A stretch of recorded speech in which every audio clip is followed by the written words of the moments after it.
ये भी नफरत फैलाने का काम करते हैं। 24 घंटा हिंदू मुस्लिम हिंदू मुस्लिम हिंदू मुस्लिम हिंदू मुस्लिम हिंदू मुस्लिम। तो जब कोई आपका जेब काटता है तो वो क्या करता है?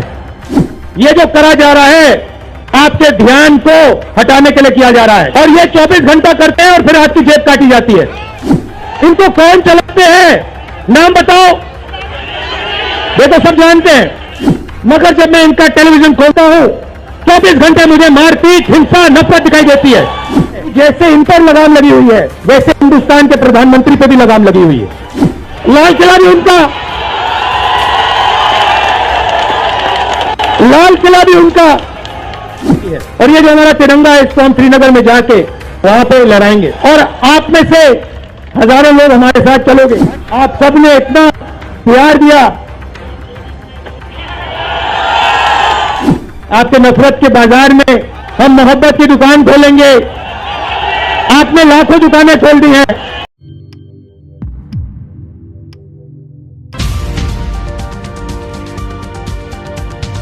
दोस्त हैं मगर हमारी बात टीवी पे कभी नहीं दिखाते हैं, और वो तो तब भी ठीक है, हमारी बात नहीं उठाएं तो ठीक है, कोई प्रॉब्लम नहीं है।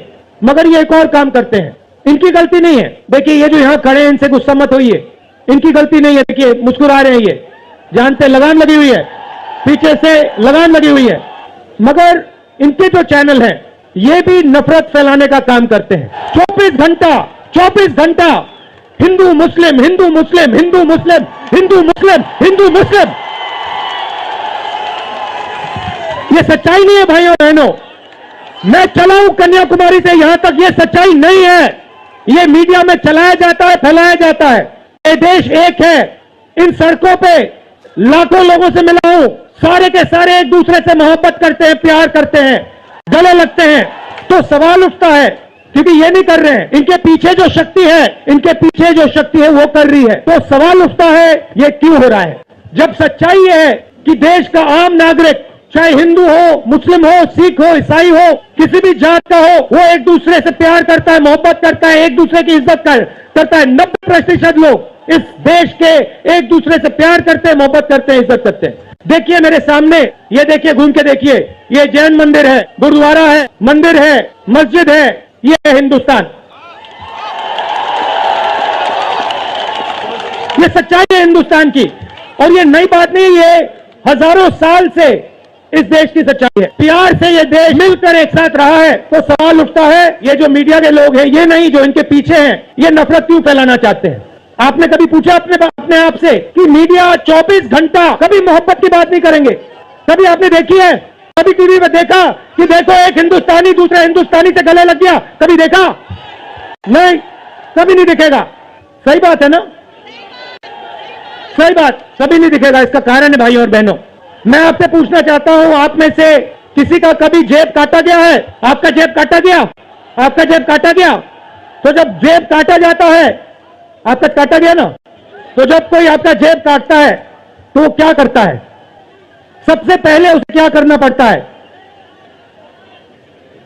नहीं, ब्लेड तो बाद में आता है, मगर पहले क्या करता है? पहले वो आपके ध्यान को इधर करता है, आपके ध्यान को लेकर उधर ले जाता है। भाइयों और बहनों, ये जो करा जा रहा है आपके ध्यान को हटाने के लिए किया जा रहा है, और ये 24 घंटा करते हैं और फिर आपकी जेब काटी जाती है। बढ़िया बढ़िया, क्योंकि सच्चाई है। 24 घंटा हिंदू मुस्लिम हिंदू मुस्लिम हिंदू मुस्लिम, और फिर जो भी आपका पैसा है, किसानों का, मजदूरों का, आपके एयरपोर्ट, आपके पोर्ट, आपकी सड़कें, सीधा किसके जेब में? इनके मालिक के जेब में। इनको कौन चलाते हैं? नाम बताओ। देखो सब जानते हैं, पूरा हिंदुस्तान जानता है। भाई और बहनों, ये नरेंद्र मोदी जी की सरकार नहीं है, ये अंबानी अदानी की सरकार है। ये सच्चाई है, और ये पूरा लक्ष्य इनका आपके ध्यान को इधर से उधर, उधर से इधर करने का है। मैं 2800 किलोमीटर चला हूं, 2800, मुझे कहीं नफरत नहीं दिखी, कहीं हिंसा नहीं दिखी, कहीं मारपीट नहीं दिखी। मगर जब मैं इनका टेलीविजन खोलता हूं 24 घंटे मुझे मारपीट, हिंसा, नफरत दिखाई देती है। क्यों? क्योंकि ये आपका ध्यान इधर से उधर ले जाना चाहते हैं। जो सच्चे मुद्दे हैं उस पर आपका ध्यान गलती से ना चला जाए। जैसे जब कोई आपकी जेब काटता है, वो चाहता है कि आपका ध्यान आपके जेब पे गलती से भी ना चला जाए। ये हो रहा है इस देश में। तो आपका ध्यान कहां जाना चाहिए, मैं आपको बताता हूं। सबसे पहले आपका ध्यान जो हिंदुस्तान के युवा हैं उनकी ओर जाना चाहिए। आप किसी भी युवा से पूछ लीजिए, वो आपको बताएगा मैंने इंजीनियरिंग की, मैं डॉक्टर बनने के लिए पढ़ा, मैंने आईएएस के लिए तैयारी की, मैं जज बनने की कोशिश कर रहा था। पूछो क्या किया, पढ़ाई की, कितने साल की, स्कूल, कॉलेज, यूनिवर्सिटी सब पढ़ लिए, और फिर क्या हुआ? आज क्या करते हो? मजदूरी करता हूं, पकौड़े बनाता हूं। बेरोजगारी क्यों आई, मैं आपको बताता हूं। और जो हमारे छोटे व्यापारी हैं, जो स्मॉल और मीडियम बिजनेस चलाते हैं, आप अच्छी तरह सुनिए, क्योंकि आप इस देश के भविष्य हो। अगर इस देश को कोई रोजगार दे सकता है तो इस देश का किसान और ये जो छोटे व्यापारी हैं और स्मॉल और मीडियम बिजनेसेस चलाते हैं, ये लोग हैं। क्यों? क्योंकि ये लाखों हैं, ये लाखों में हैं। और कोई 100 लोगों को रोजगार देता है, कोई 500 को देता है, कोई 1000 को देता है, कोई 25 को देता है, कोई 35 को देता है, और ये लोग देश को रोजगार देते हैं। अब इनकी बात करते हैं। ये 24 घंटे लगे रहते हैं, बैंक के दरवाजे इनके लिए बंद होते हैं। हिंदुस्तान के 2-3 अरबपतियों को 1 लाख करोड़, 2 लाख करोड़, 3 लाख करोड़ ऐसे दिया जाता है। ये बैंक के सामने जाते हैं, इनको धकेल के निकाल दिया जाता है। राइट? अब क्या? ठीक है, बैंक का पैसा नहीं दिया तभी मान ली बात, मगर फिर क्या किया? फिर प्रधानमंत्री ने नोटबंदी की और प्रधानमंत्री ने गलत जीएसटी लागू की। भाई और बहनों, ये पॉलिसी नहीं है, ये हथियार है। छोटे व्यापारियों को, स्मॉल और मीडियम बिजनेस वालों को और किसानों को मारने के हथियार हैं ये। और जब इन्होंने ये काम किया, देश के जो युवा हैं उनको रोजगार नहीं मिल सकता, सवाल नहीं उठता। क्योंकि जो रोजगार देने वाले हैं उनकी रीढ़ की हड्डी आपने तोड़ दी। किसके लिए तोड़ी? इनके जो मालिक हैं उनके लिए तोड़ी। गेम को समझो। अब देखिए, अब आगे चलते हैं। युवाओं की बात की, स्मॉल और मीडियम बिजनेस वालों की बात की, दुकानदारों की बात की। अब सड़कों पे मुझे हजारों किसान मिले हैं, 1 सेकंड में पहचान लेता हूं। जैसे ही हाथ मिलाता हूं समझ आ जाता है ये मजदूर है या ये किसान है, हाथ से पता लग जाता है, छिले हुए हाथ होते हैं। अच्छा, एक और सवाल है। प्रेस वाले ने मुझे पूछा क्या आपको ठंड नहीं लगती? और मैंने सोचा ये मुझसे पूछ रहे हैं, ये हिंदुस्तान के किसान से क्यों नहीं पूछते?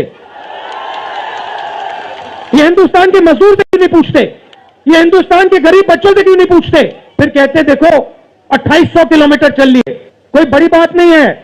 पूरा हिंदुस्तान चलता है, जिंदगी भर चलता है, किसान चलता है, मजदूर चलता है, फैक्ट्री में जो काम करते हैं वो चलते हैं। तो हमने ये कोई बड़ा काम नहीं किया भाई और बहने, पूरा हिंदुस्तान करता है, रोज करता है। हम 2800 किलोमीटर चलते हैं, किसान शायद जिंदगी में 10,000, 15,000, 20,000 चल लेता है। तो मैं चाहता हूं कि ध्यान सही जगह जाए। अब बीजेपी ने धर्म की बात उठाई है, हिंदू धर्म की बात करते हैं। मैं आपसे पूछना चाहता हूं, हिंदू धर्म में कहां लिखा है कि कमजोर लोगों को मारना चाहिए? कहां लिखा मुझे बताओ। मैंने तो कहीं नहीं पढ़ा। मैंने गीता पढ़ी है, उपनिषद पढ़े हैं, कहीं नहीं पढ़ा मैंने। आपने पढ़ा कहीं? गले लगाने की बात होती है। अब ये लोग देश में डर फैला रहे हैं। नफरत नहीं दिखी मगर डर दिखा। किसके दिल में डर? किसान के दिल में, युवाओं के दिल में, छोटे दुकानदारों के दिल में, स्मॉल और मीडियम बिजनेस जो चलाते हैं उनके दिल में, माताओं बहनों के दिल में। मुझसे कहती है राहुल जी, बीजेपी की सरकार में हम तो सड़क पर, शाम को सड़क पर नहीं निकल सकते। तो डर फैला दिया है। तो शिव जी कहते हैं डरो मत, हिंदू धर्म कहता है डरो मत, और ये लोग 24 घंटा इस देश में डर फैलाने की कोशिश करते हैं। अच्छा, एक और मजे की बात बताता हूं आपको।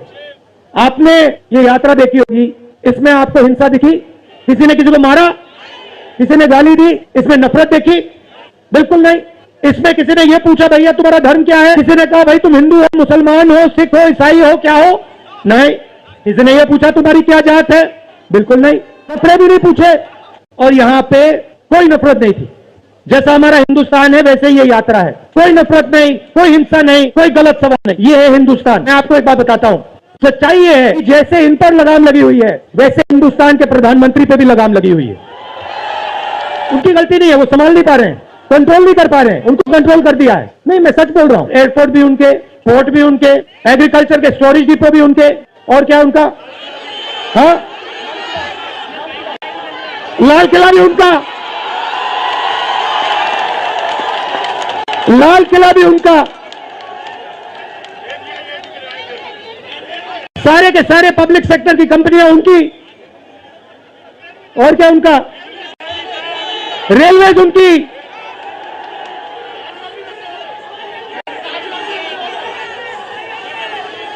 अभी भाइयों और बहनों ताजमहल भी चला जाएगा, तो सब कुछ उनका।